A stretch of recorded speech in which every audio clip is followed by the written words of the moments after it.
마태복음 20장 1절에서 16절 말씀까지 보겠습니다.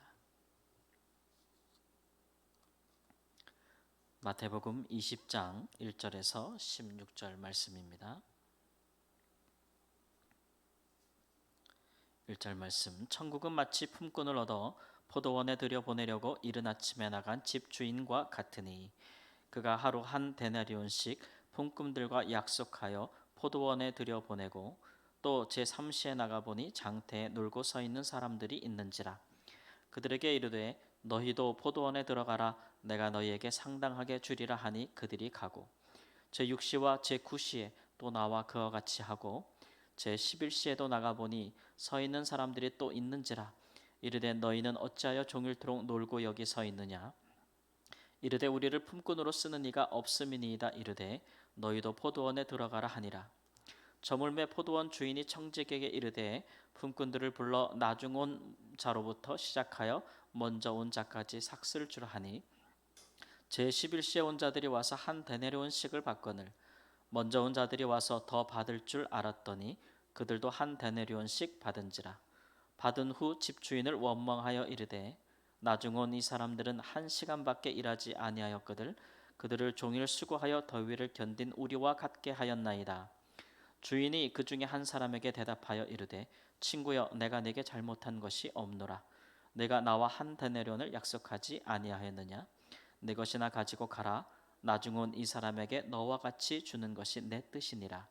내 것을 가지고 내 뜻대로 할 것이 아니냐. 내가 선함으로 내가 악하게 보느냐. 이와 같이 나중된 자로서 먼저 되고 먼저 된 자로서 나중되리라. 아멘. 예수님이 천국에 관한 비유를 포도원의 비유를 말씀하고 계십니다. 이 포도원 주인은 아침 일찍 나가서 포도원에 들어갈 일꾼들을 고용하는데요. 유대인의 시간은 아침 6시부터 저녁 6시까지가 하루 아니겠습니까? 아침 6시에 나가서 일꾼을 모집하고 그날에 품삯 한 데나리온을 주기를 약속합니다. 그리고서는 또 매 시마다 나가서 6시, 9시, 11시 이렇게 얘기하니까 12시에도 나가보고 오전 9시에 또 나가보고 오후 3시에도 나가보고 심지어는 오후 5시까지 하루를 마감하기, 일을 마감하기 1시간 전에도 나가서 품꾼들을 모집을 하는 거예요. 아니 1시간만 가서 일하는 품꾼을 모집하는 이유가 어디 있겠는가 이런 생각이 들죠. 그러고 보면 이 집주인은 포도원에 뭐 일꾼이 모자르거나 혹은 또는 포도원에 사람들을 모집할 만한 돈이 없거나 그런 일에 촉박하게 어떤 자기 사정이 있는 사람 같지는 않고 가능한 한 많은 사람들을 포도원에 들여보내려고 하는 그런 마음이 있는 것 같아요. 이 사람들은 다 자기의 일정한 직업이 없는 사람 아니겠어요? 그리고 이렇게 노는 사람들이 많다는 것을 보면은 경제적인 사정이 굉장히 안 좋은가 봅니다. 우리나라 IMF 때처럼 대량 실직 사태가 있다거나 어쨌든 이 주인은 자기가 가진 소유가 풍족하고 또 굳이 사람을 쓸 필요가 없는데도 사람들을 각 때마다 다 가서 품꾼으로 다 쓰게 됩니다. 그래서 이 주인은 참 약속을 잘 지키는 사람 같아요. 그죠? 그래서 처음에 아침 6시에 고용한 사람들에게 주기로 한 페이를 정확하게 주는 사람이고 또 하나는 이 집주인은 시간상 일을 덜한 사람에게도 하루 일한 만큼의 돈을 꼬박 일한 만큼의 돈을 주는 사람이에요. 그러니까 참 희한하다라는 생각이 들기는 하죠. 그만큼 이 사람은 좀 자비가 있어요. 그러니까 극단적으로 이제 오후 5시에 와서 오후 6시에 퇴근하는 사람에게도 한 데나리온을 준다. 오후 5시에 온 사람은 1시간 분에 이 싹스를 받아야 되니까 하루 품삯을 12개로 나눴을 때 그중에 하나 10분의 12분의 1을 받으면 되는 거잖아요. 그렇죠? 식사 시간을 제외한다고 하더라도 그런데도 오히려 그 사람들을 나중에 온 사람들을 굉장히 배려하는 성품을 갖고 있어요. 이 사람은 마지막까지 써주는 사람들이 없는 사람이잖아요. 품꾼들이잖아요. 그래서 나중에 하루를 마감하고 페이를 줄 때도 먼저 온 사람들 와서 긴 시간 수고했으니까 받으세요라고 먼저 주지도 않고 나중 온 사람들에게 먼저 페이를 합니다. 굉장히 배려하는 모습. 그리고 그 사람들에게 한 대련을 주니까 이 사람들은 뭐 1시간이라고 또는 3시간이라고 6시간이라고 12시간이란 것처럼 받으니까 너무 뭐 그 받은 포도원 주인에 대한 감사한 마음, 아주 뭐 그 정말 그야말로 은혜죠. 그래 그야말로 자비죠. 그리고 구제 같은 느낌이 들죠.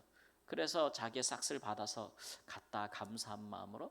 근데 이제 가장 먼저 온 사람들은 이제 더 받을 것으로 생각했는데 집주인이 약속한 만큼만 딱 주니까 이제 거기에 대해서 원망이 들었다. 근데 집주인이 말하기를 내가 너한테 잘못한 것이 없다. 약속한 만큼 너에게 주었고 내 것을 가지고 내 뜻대로 할 것이 아니냐. 그러니까 나는 일에 악하지 않다라고 이제 이야기를 합니다. 그러니까 이 먼저 온 사람들은 사실 나중 온 사람들에게 집주인이 페이하는 것을 보지 않았다라면 아무 원망이 없었을 사람이에요. 그렇죠? 왜냐하면 처음에 약속한 대로 받았기 때문에. 근데 이제 나중 온 사람들이 자기랑 같은 양의 페이를 받았기 때문에 그게 이제 원망이 된 거죠. 예. 그래서 그렇지만 집주인 말을 들어보면 또 집주인이 잘못한 건 없어요. 그죠? 덜 준 것도 아니고 더 받을 것으로 생각했는데 그렇지 못한 것에 대한 원망이 생겨나게 됐기 때문에 사실 집주인이 잘못한 것은 없습니다. 그러니까 포도원 주인이 이런 사람이라는 거죠. 이런 사람, 이런 분이 포도원 주인이니까 어쩔 수 없는 거예요. 그렇죠? 그런데 천국은 마치 이 집주인과 같다 그랬어요. 그러니까 예수님이 전파하는 나라, 예수님이 이루고 싶은 나라, 천국을 다스리는 왕, 우리 하나님, 우리 주님은 이 집주인과 같대요. 먼저 온 자나 나중 온 자나 같은 것을 주고 오히려 나중 온 자를 더 먼저 주고 이런 성품을 갖고 있다라고 하니까 이게 지금 갸우뚱한 것이죠. 그러니까 이거 천국은 수고한 만큼 가져가는 나라가 아닌가 보다 이제 이런 생각이 들게 되는 거죠. 집주인 마음이구나 이런 생각이 주인 마음이구나. 자기 것을 가지고 자기 뜻대로 쓰지만 이 주인은 천국에서 우리 하나님은 모든 것이 자기 소유니까 자기의 것을 가지고 하나님께서 자기 뜻대로 쓰시는 분인데 그러나 그 일에 약속을 어기시는 일도 없고 또 자비와 긍휼을 베풀지언정 불의를 행하시는 분도 아니다라는 것을 보여주고 있습니다. 왜 예수님께서 이런 비유로 말씀하시냐면 그 전에 베드로가 이제 그런 말을 하거든요. 언제나 베드로가 예수님 앞에 나와서 하는 것은 그 제자들의 의견을 이제 반영하는 것인데 예수님께서 예루살렘에 올라가실 일이 가까우고 또 이제 예수님께서 이스라엘 나라를 뭔가 하나님 나라를 이루실 것이라 이런 것들에 대해서 제자들은 굉장히 눈에 보이는 세속적인 나라를 생각했기 때문에 이제 그 날이 얼마 남지 않았고 지금 또 예루살렘으로 올라가시는 중이니까 어떤 질문을 했냐면은 우리가 모든 것을 버리고 예수님을 쫓았습니다. 우리가 얻을 것이 무엇이겠습니까? 라는 질문을 하거든요. 이제 요 사건이 지나면 요 질문이 지나면 또 한 걸음 더 나아가면 이제 제자들 중에 그럼 누가 더 얻을 것이냐 이 부분 갖고 서로 이제 분하고 분노하고 싸우고 이런 일들이 벌어지고 있는 것입니다. 제자들이 생각하기에 자기들은 예수님의 공생의 처음부터 예수님과 함께 사역한 사람들이죠. 제일 먼저 부르심을 받은 사람들이고 따지자면 하루 종일 수고하고 땀 흘린 먼저 온 자들과 같이 가장 먼저 천국의 부르심을 받아서 예수님과 함께 가장 많이 수고한 사람들이라고 할 수가 있겠습니다. 그런데 그들이 잊지 말아야 될 것은 천국이라는 것은 세상에 있는 그런 질서나 법하고는 다른 법이 통치하는 나라죠. 세상에서는 많이 수고한 사람이 많이 갖고 가는 게 맞는데 천국은 은혜와 사랑이라는 법이 통치하는 나라입니다. 은혜와 사랑 그런 법이 있어요. 거기에는 천국은 하나님은 은혜와 사랑으로 그의 백성들을 통치해요. 그러니까 좀 결이 다르죠. 은혜는 값을 바라지 않고 주는 거 아니겠습니까? 대가를 바라지 않습니다. 사랑은 사랑하는 사람이 더 수고하죠. 근데 그 수고하는 것을 기쁘게 여깁니다. 그렇죠? 그게 사랑 아니겠습니까? 우리 자녀들을 위한 수고를 부모님들이 기쁘게 여기시지 억울하게 여기거나 그러지 않지 않습니까? 은혜와 사랑은 그렇죠. 수고한 것을 기쁘게 여기죠. 그리고 바라지 않습니다. 그런 것들이 사실은 은혜와 사랑의 법이죠. 그러니까 하나님은 천국을 그런 법으로 다스리고 있는 거예요. 그러니까 우리가 그런 나라 안에서 살 때에 우리가 생각해야 될 것은 우리도 그래야 된다는 거죠. 예.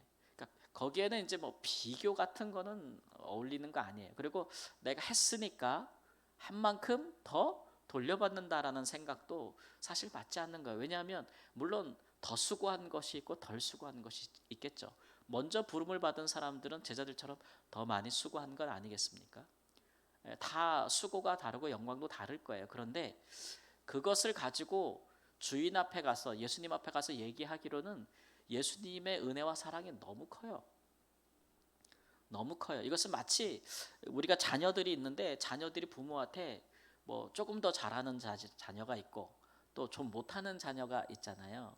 그럴 때 우리 부모님들은 어디에 더 마음을 쓰십니까?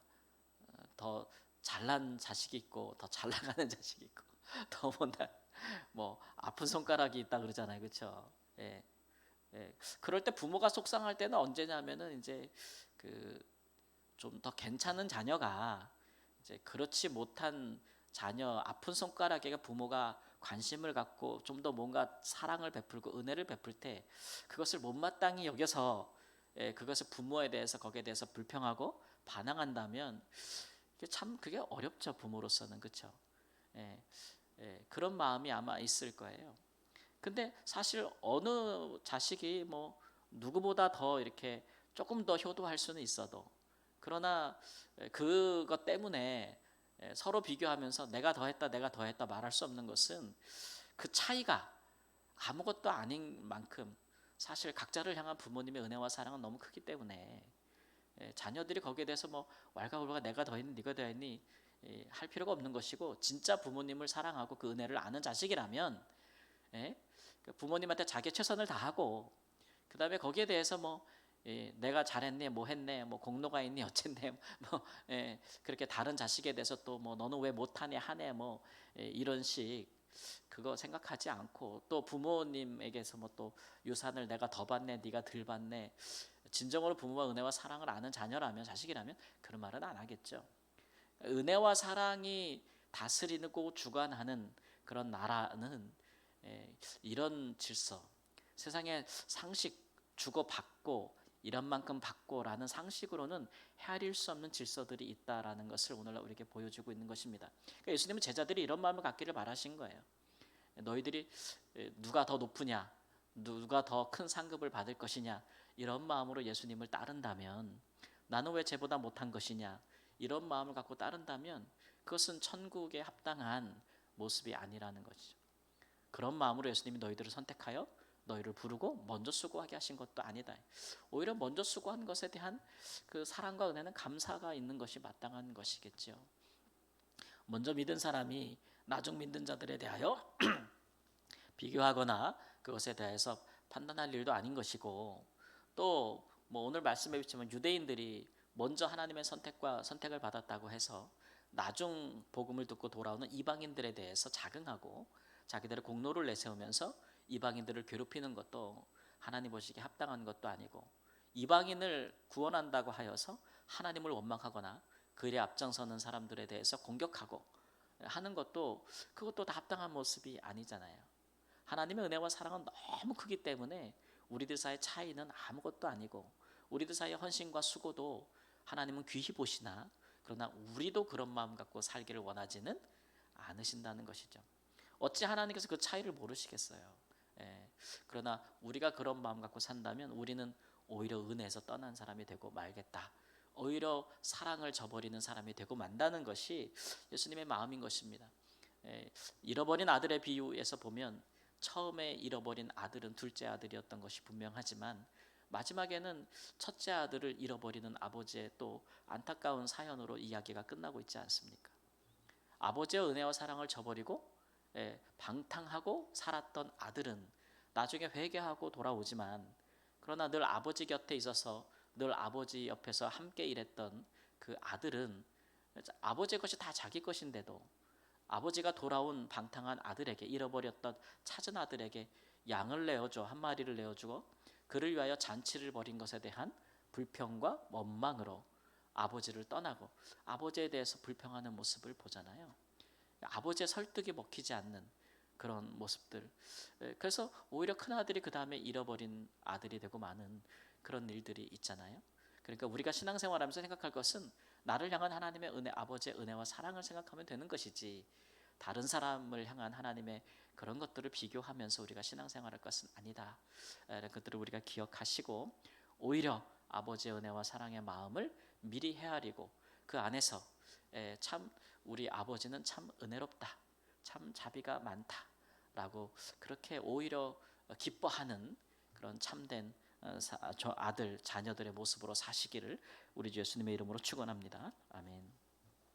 주님, 우리가 천국에 들어와 있으면서 은혜와 사랑으로 우리를 대하시는 하나님, 그런 하나님 아버지, 우리 주님의 또 섭리와 인도하심을 하나님 동의하지 못해서, 또 깨닫지 못해서 불평이 되고 원망이 되지 않기를 원합니다. 하나님, 우리도 은혜와 사랑으로 하나님 서로를 대할 수 있는 넉넉한 마음이, 주를 닮는 그 성품이, 그 지혜가 우리에도 있기를 원합니다. 모든 일을 원망과 시비가 없이 감사와 하나님께 대한 또 기쁨으로 감당할 수 있는 복된 천국의 품꾼이 되게 하여 주옵소서. 존귀하신 예수님의 이름으로 기도합니다. 아멘.